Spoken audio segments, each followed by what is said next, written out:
Sinibingelele nonke egameni lomfowethu wethu uJesu. Isikhulumi sethu namhlanje umfowethu uMusa Nzimande ozobe eshomela esusela encwadini yeSambulo chapter number 20 kusukela kuverse 9. Ngiyanibingelela futhi bangcwele namhlanje siphinde sathola linye ithuba lokuhlangana. Ngibonge umfowethu uMqadi. Namhlanje ngizofisa sikhulume ngokwahlulela kokugcina. Ukwahlulela kokugcina. Incwadi yeSambulo chapter number 20 sizoqala kuverse number 9. Zase zikhuphukela ngaphezulu kobubanzi bomhlaba. Zakakayikami labangcwele nomuzi othandiweyo. Kwehla umlilo uvela ezulwini wazidla waziqeda.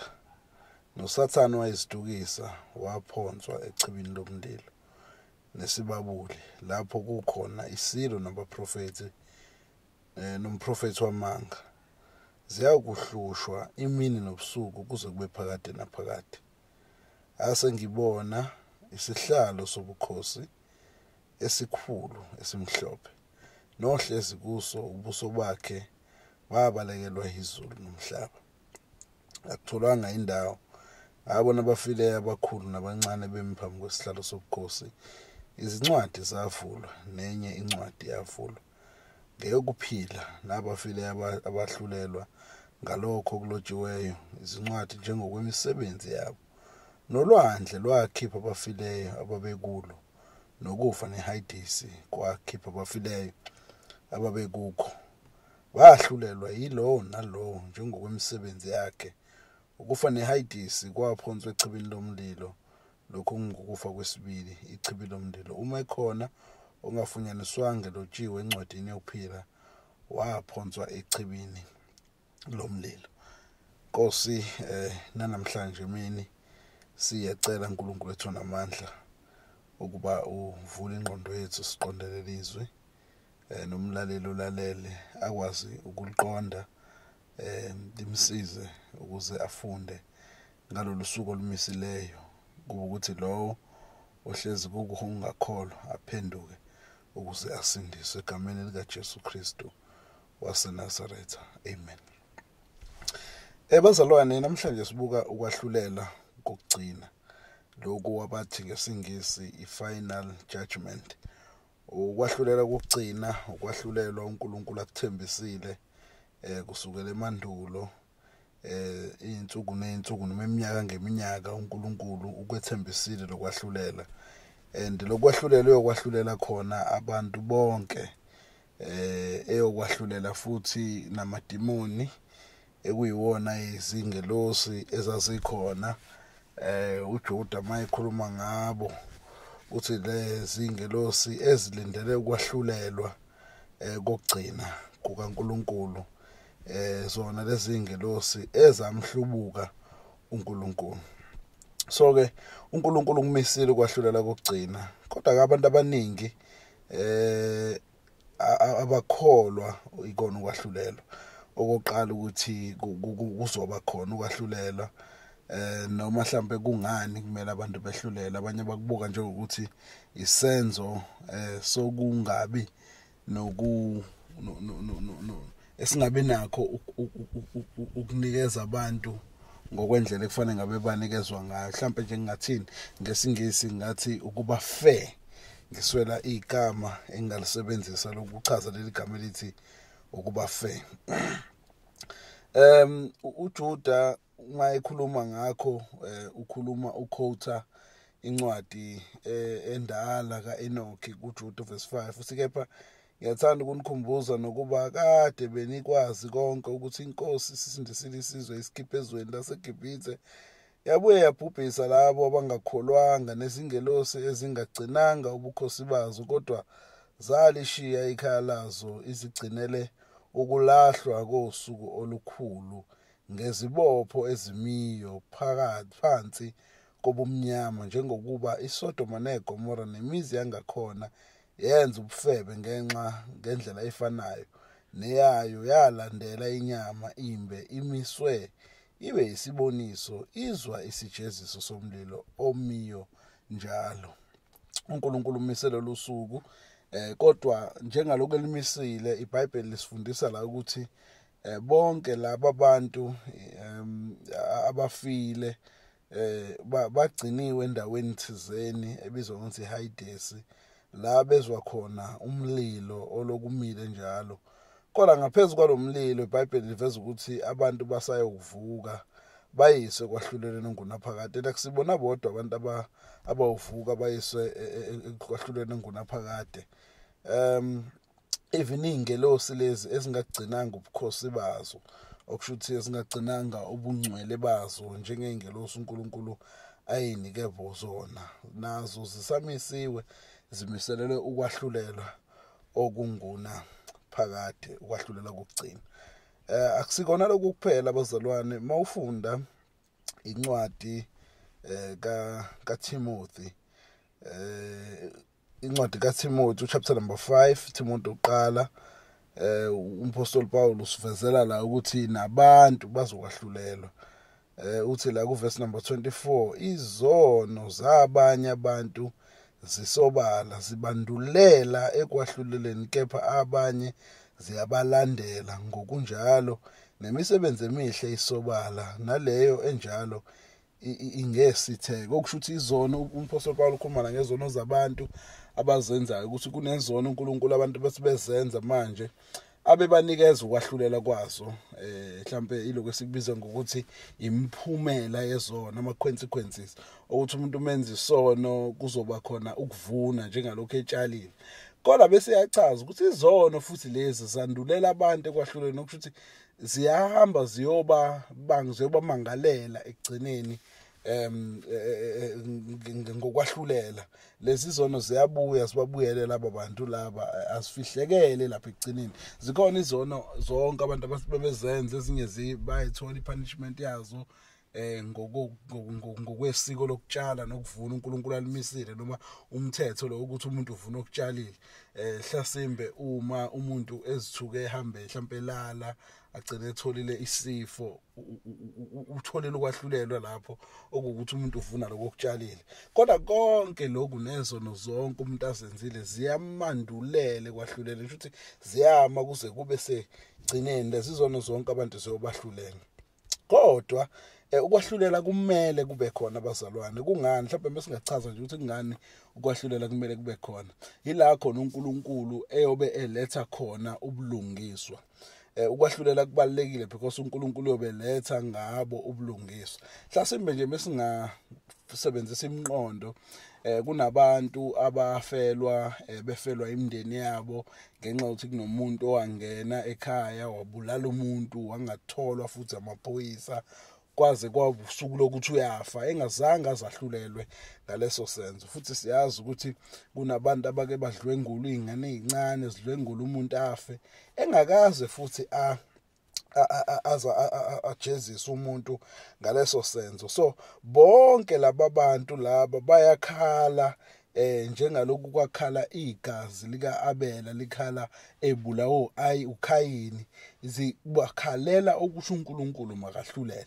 So uNkulunkulu uma engalahluleli izwe uvela njengomuntu ongalungile, kanti uNkulunkulu akanjalo.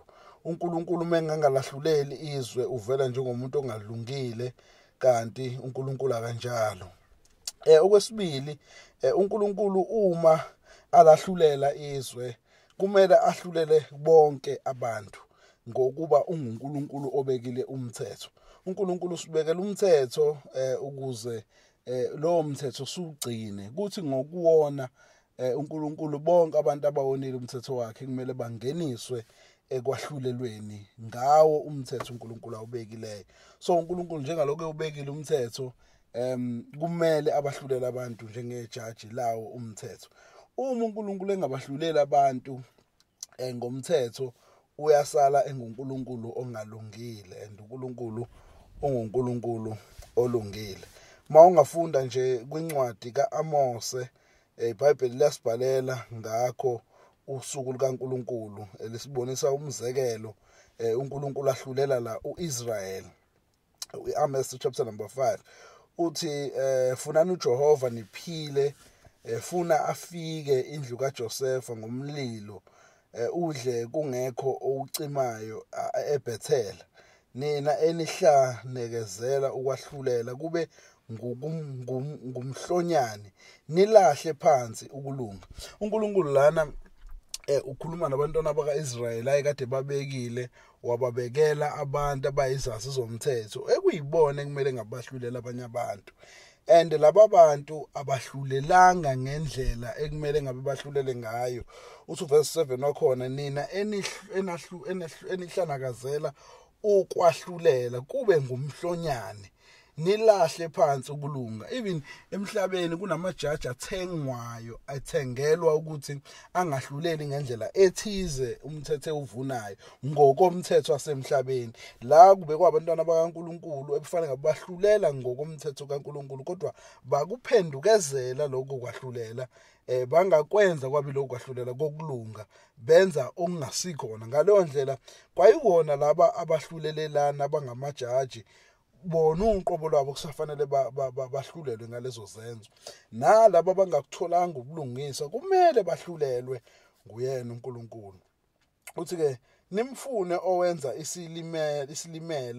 isilimela nempambano ophendula isithunzi lokufa libe ngukusa ayenze imini ibe mnyama njengosuku obiza amanzi olwandle awathululele ebusweni bomhlaba. Uphinde kasikhombiseke la ukuthi ke uNkulunkulu uzofika ke azobahlulela abantu ngokuba abazange baze benze ukulunga. Kuona uAmose chapter number 5 uthi ngoba abafikanga bakwenza ukulunga ngakho uNkulunkulu uzofika azobahlulela yena uqobo lwakhe. Ngamubheka futhi uyalichaza usuku lakho uNkulunkulu la eyakwahlulela ngalo abantu, alichaza ukuthi luwusuku olunjani. Kodwa ke kule passage lengiyivezayo manje uNkulunkulu bezofika azohlulela abantu likhuluma ngezinto ezimbili. Likhuluma ngokwahlulela izokwenza kubona evakashela uIsrayeli wahlulela ngezenzo zakhe, kodwa futhi ukhuluma nokwahlulela okukhulu uNkulunkulu akumisile okuzayo okuzofika emhlabeni kufikele abantu bonke ngenxa yemisebenzi yabo. Uma ufunda nje la kuAmose chapter number 5 uverse number 18 uthi kinina enifisa usuku lukaJehova liyakunisizani usuku lukaJehova lungubumnyama alisikho ukukhanya. Abantu ke emhlabeni bahleze bechaza bethi uNkulunkulu uyokwahlulela lezo usuku kaNkulunkulu ngelinye ilanga ngiyoma phambi kwesihlalo sobukhosi, and la umbhali uxwayisa abantu ngosuku kaNkulunkulu ukuthi kunina enifisa usuku lukaJehova. Indaba abantu basuke befisa usuku lukaNkulunkulu ingoba banako ukukholwa ukuthi uNkulunkulu kunabathize azobahlulela bese kuba khona abathize abayekayo ukuthi abehlulele. Kodwa kahle kahle la umbhalo usikhombisa ukuthi abayeke ukwenza njalo ngoba uNkulunkulu mhla ahlulela uyokwahlulela bonke abantu. Uthi kinina enifisa usuku lukaJehova luyakunisizani usuku lukaJehova na lungubumnyama lisikho ukukhanya kunjengalokho umuntu ebalekela ingonyama kuhlangane naye ibhere. Uchazani lana umbhalo? Uchaza ukuthi uma umuntu ekade ethi uyabaleka mhlawumbe njengokuthi mhlawumbe kunomuntu ade ebulele mhlawumbe wabulala mina noma mhlawumbe wabulala umndeni, angathi mina ngoba sengifile wabulala umndeni noma wabulala mina uqobo lwami, then bese ngikhalela ukuthi uNkulunkulu akahlulele. Mangifika laphana ngibalekela ngifuna uNkulunkulu ahlulele ngalokho, ngithi ngisalindele lokho nami uqobo lwami bese ngimiswa phambi kokwahlulelwa ngisithuke sengithola ichaphazelo ngobubi bami uqobo lwalo.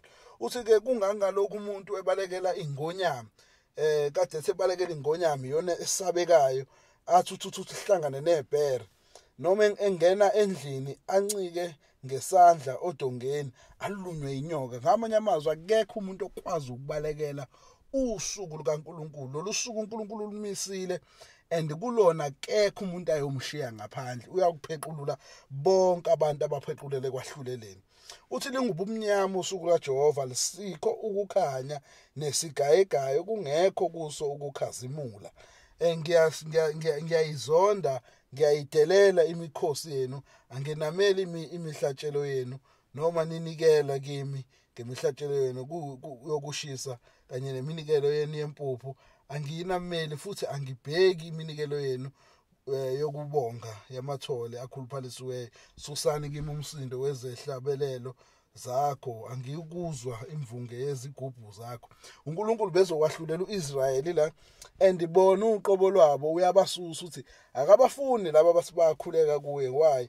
Ngoba uselimisile lolu suku lokuthi uzokwahlulela uIsrayeli, and lolu suku lusikhombisa nosuku lokwahlulela uNkulunkulu la khona ezokwehlikela khona emhlabeni. Lana uNkulunkulu wayezobathumba. Uma ufunda verse 7 ithi ngiyakunenza ukuba nithunjelwe ngaphesheya kweDamaseko, usho uJehova ogama lakhe linguNkulunkulu Sebaot. So wayezobathumba labantwana bakaIsrayeli, abathumbe kuyindlela yokubahlulela ngezono zabo.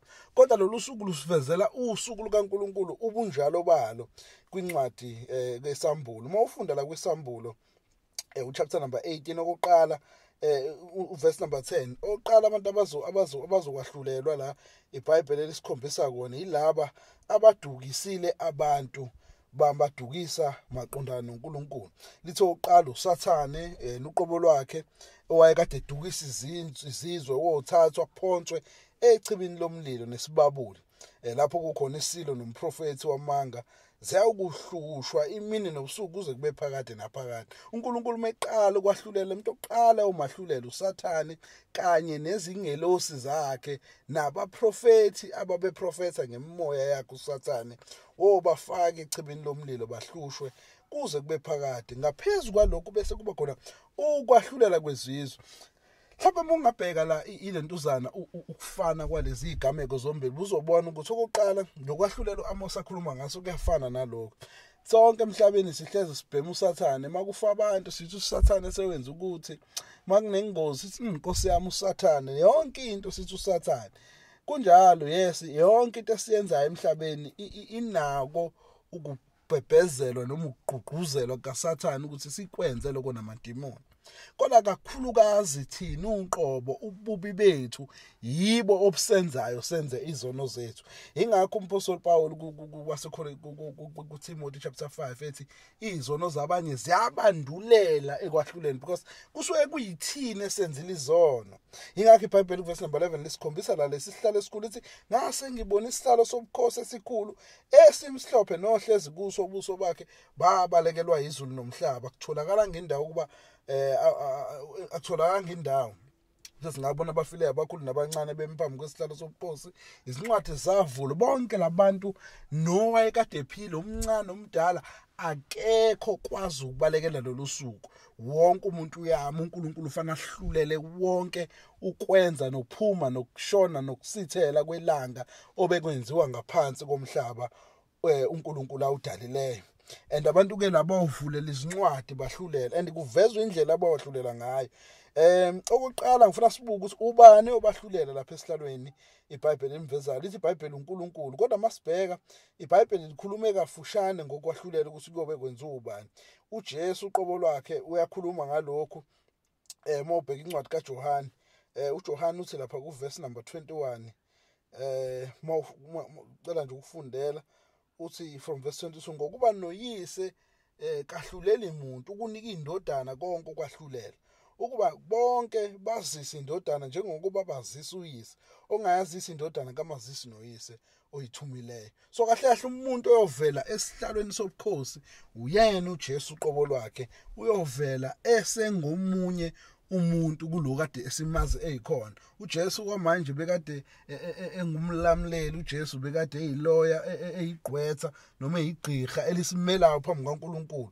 uJesu ungummeli uphambi kwethu phambi kaNkulunkulu, kodwa ngalelo langa uyobe ngumahluleli wethu. uthi iBhayibheli uNkulunkulu ukunikeze yena ukwahlulela uqobo lwakhe. Useyaveza kuJesu uthi uyobahlulela kanjani abantu. Verse 24 uthi ngiqinisile ngithi kini ozwa izwi lamakholo ngongithumileyo unokuphila okuphakade. Kunahlobo ke labantu abangeke baze baye kwahlulelweni, yilabo bathe kushunyayelwa kukhulunywa ngezwi likaNkulunkulu, balizwe izwi likaNkulunkulu, bavuma izono zabo, baphenduka uNkulunkulu wabalela ukulunga kaJesu kubona, bakukholwa ukuthi uJesu wafela bona emthini wehlazo. Lithi ke labo bantu bazoba nokuphila okuphakade, abayi ngisho ukuya kuleso sihlalo sobukhosi leso. Njengoba iBhayibheli libala laphana kune chapter singayifundanga ku-chapter number 19 la khona bonke labantu bevuswa bona basayi kuloko kwahlulela kodwa bayokushada newundlu kuze kube phakathi. But la kuya wonke umuntu oluzwile izwi likaJesu kodwa wangakholwa nguye. Uthi verse 25 ngiqinisile ngithi kini isikhathi siyeza sesikhona namanje lapho abafileyo beyakulizwa izwi lendodana kaNkulunkulu. And laba abalizwayo bovuka bavukelele kwahlulelweni. So umuntu yokwahlulela ngokuthi uzwile izwi likaJesu Kristu kodwa wangakholwa uyena uJesu Kristu. Kodwa lo uzwile izwi likaJesu Kristu uyophila ingunaphakade. So ngamanye amazwi bazalwane ukwahlulela simele ukwahlulelwa.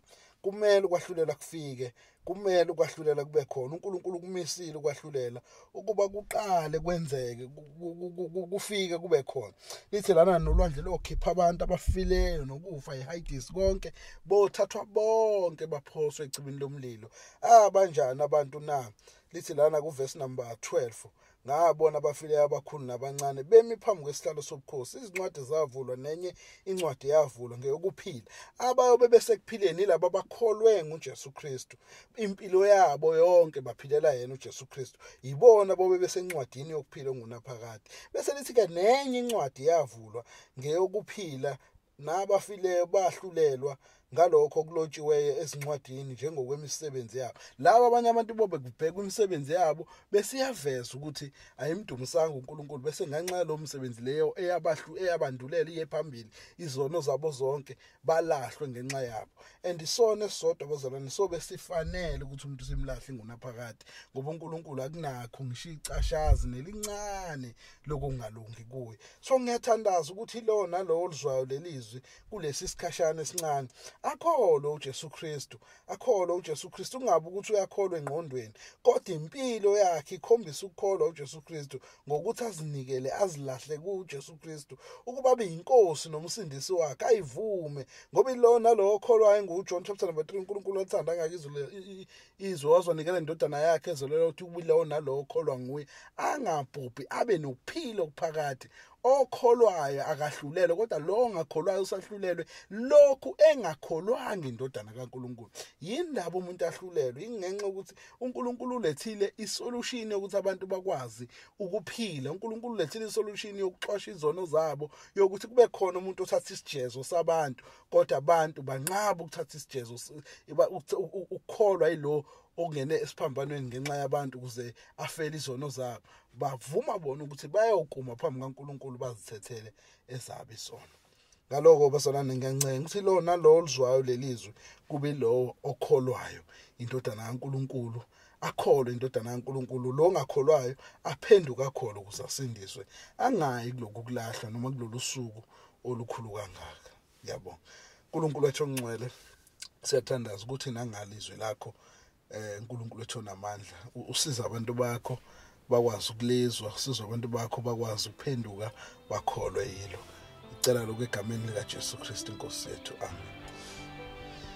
Siyabonga kakhulu ngokuthi nisiphe indlebe. Sibonge kakhulu nakumfowethu othatha isikhathi sakhe ngokuthi azosikhonza namhlanje.